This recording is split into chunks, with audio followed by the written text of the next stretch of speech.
Ako si Pastor Elmar Ryan Udas Palabrica, mayong gabi o taga manungol ra kami gihapon sa Kidapawan, no.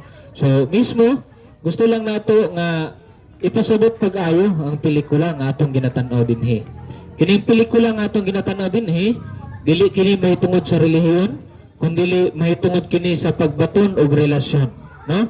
So ikaw gako dapat nato masabtan gikan sa gagmayng bata o kanato nga mga hantong nga kitang tanan gihugma pag-ayo sa Dios. Kining gibuhat ni Jesus dito sa krus, kini aron sa pagpakita sa iyang gugma para nato. Kaya naman, ikaw gako gibuhat ta sa Ginoo. Ang problema, kitang tanan nahimulag ta sa atong relasyon sa Ginoo. Unsa man ang problema? Ang problema dili kwarta, dili pagkaon o bisan unsa sa kalibutan. Ang problema mao kini ang atong sala.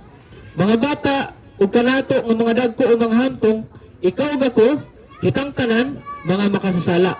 Nagingon ang pulong sa Roma 3:23, kitang tanan makasasala. Ug nahilayo ta sa kahimayaan sa Dios. Ang sala mo ni ang rason nganong nahimulag ta sa Ginoo. Ug damor pagyud ta nga mahimulag sa Dios, kitungod nagingon ang Biblia sa Roma 6:23 nga ang bayad sa sala kamatayon. Karon si Jesus wala mianhi dinhi aron magpasigarbo og relihiyon.